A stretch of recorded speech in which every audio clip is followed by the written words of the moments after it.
अस्सलाम वालेकुम students, welcome to my channel. आज हम केमिस्ट्री का जो लेक्चर स्टार्ट करेंगे वो किस पे बेस करता है? इलेक्ट्रॉनिक कॉन्फ़िगरेशन पे। इलेक्ट्रॉनिक कॉन्फ़िगरेशन बेसिकली है क्या?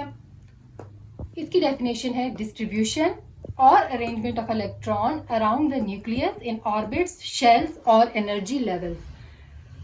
बेसिकली ये क्या है कि हम कहते हैं ना कि सेंटर में न्यूक्लियस प्रेजेंट होता है और उसके गिर्द जो है वो इलेक्ट्रॉन रिवॉल्व करते हैं। अब वो जो गिर्द वाली जो साइड्स हैं जिनको हम कहते हैं ऑर्बिट्स, शेल्स या एनर्जी लेवल का हमने उसको नेम दिया है। अब उसमें इलेक्ट्रॉन की अरेंजमेंट या वो किस बेसिस पे डिस्ट्रीब्यूट होते हैं, तो जब हम ये चीज़ें डिस्कस करेंगे तो इसको हम क्या कहेंगे? Electronic configuration.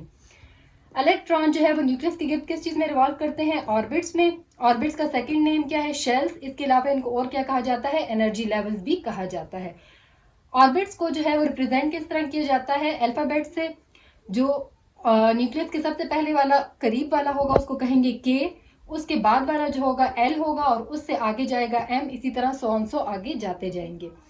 अगर हम उसको नंबर्स में रिप्रेजेंट करें तो उसको किस तरह रिप्रेजेंट किया जाएगा? जो सबसे पहले वाला होगा उसको वन, जिसकी मतलब सबसे कम एनर्जी होगी। जैसे जैसे हम आगे मूव होते जाएंगे एनर्जी जो है वो लेवल्स की ज्यादा होती जाती है। और जो ऑर्बिटल्स में जो मैक्सिमम नंबर ऑफ इलेक्ट्रॉन है वो हम किस तरह डिटरमिन करते हैं? वो हमारे पास फार्मूला है 2n²। जबकि n की वैल्यू हम कैसे डिटरमिन करते हैं? वो नंबर ऑफ शेल अगर 1 है तो यहाँ पे 1 आएगा, नंबर ऑफ शेल अगर 2 है तो यहाँ पे 2 आएगा। ये आगे हम सॉल्व करके आपको 1 बाय 1 बताएंगे कि हर ऑर्बिट में कितने मैक्सिमम नंबर ऑफ इलेक्ट्रॉन आ सकते हैं। अब हम आ जाते हैं कि हमने मैक्सिमम नंबर ऑफ इलेक्ट्रॉन जो ऑर्बिट है उसमें कैसे डिटरमिन करने हैं। बेसिक जो फार्मूला है हमारे पास 2n²। इसी फार्मूला को यूज़ करके हम 1 बाय 1 सारे शेल्स को डिस्कस करेंगे कि उसमें कितने इलेक्ट्रॉन्स आ सकते हैं। सबसे पहले जो हमारे पास नंबर ऑफ ऑर्बिट है वो क्या है? 1, जो सबसे न्यूक्लियस के करीब होता है। उसको रिप्रेजेंट हम कैसे करते हैं? के से। उसी फार्मूला में n की वैल्यू क्या थी? 1। हमने यहाँ पे पुट की 1²। हमारे पास किसकी इक्वल आता है? 1 के।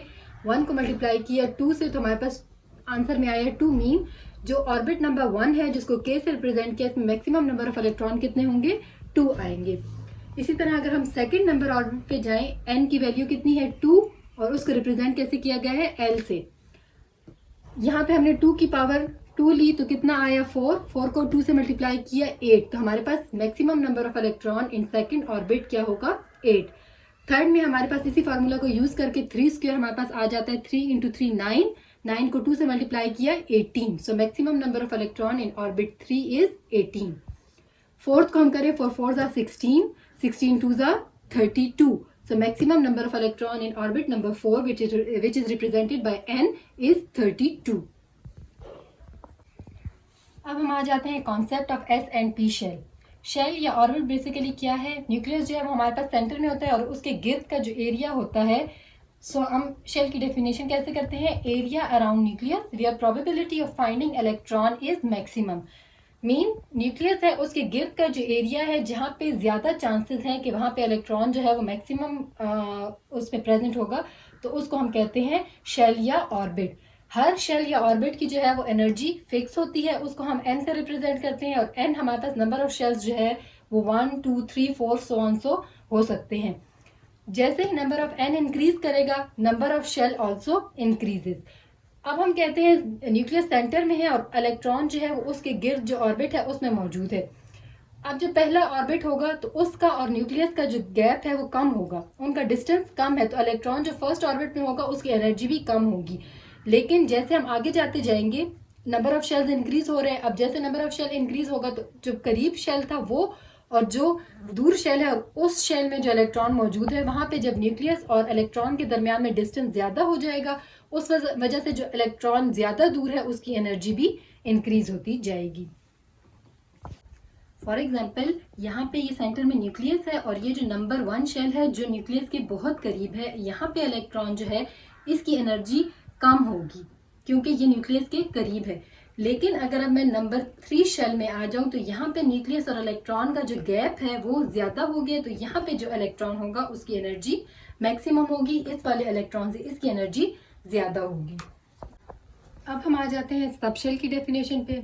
शेल का हमने कहा ना कि न्यूक्लियस के गिर्द का एरिया जहाँ पे इलेक्ट्रॉन को फाइंड करने की जो प्रोबेबिलिटी है वो मैक्सिमम होती है, उसको हम कहते हैं शेल।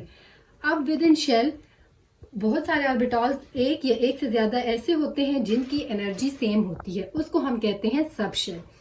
तो एनर्जी लेवल्स यानी शेल फर्दर डिवाइड होता है किस में, सब शेल में।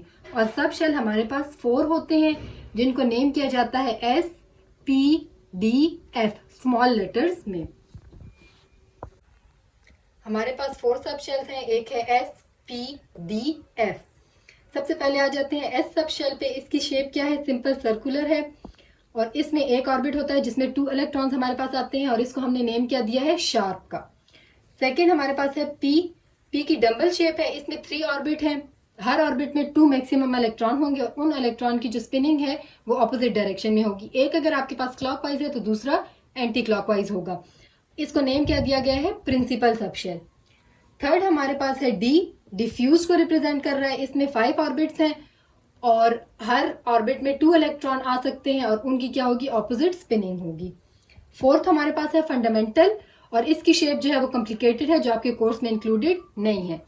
अब हम आ जाते हैं मैक्सिमम नंबर ऑफ इलेक्ट्रॉन। वो हम किस तरह फाइंड करेंगे, अगेन वही फार्मूला 2n2 से।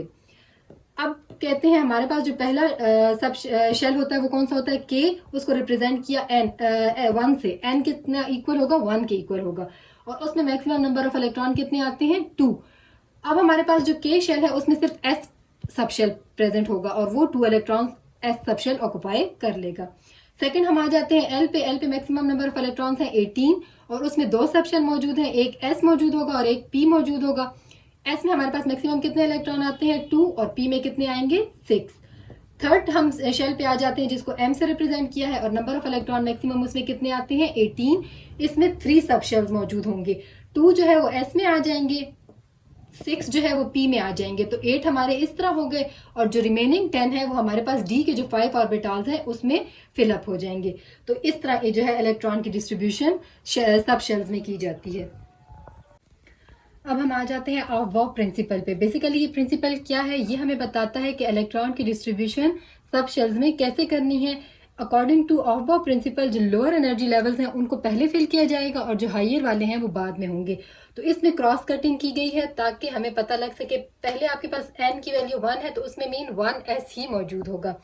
जब n की वैल्यू 2 है तो आपके पास 2s 2p सब ऑर्बिटल्स मौजूद होंगे। 3 है तो 3s 3p 3d है। n अगर 4 है तो आपके पास 4 सब शेल्स मौजूद हैं, 4s 4p 4d and 4f। और अगर आपके पास n की वैल्यू 5 है तो आपके पास 5 मौजूद होंगे, 5s 5p 5d 5f and so on. ये आगे स्मॉल अल्फाबेट्स में कंटिन्यू होता है, लेकिन हम इधर तक इसलिए कर रहे हैं ताकि आपको लोअर से हायर की समझ आ सके। अब हम कहते हैं कि हमने क्रॉस में किया, मतलब सबसे पहले जो एनर्जी लेवल फिल होगा वो कौन सा होगा, 1s। इसके बाद जो एनर्जी लेवल फिल होगा वो होगा 2s। फिर हम जाएंगे 2p से 3s की तरफ, फिर हम मूव होंगे 3p से 4s की तरफ।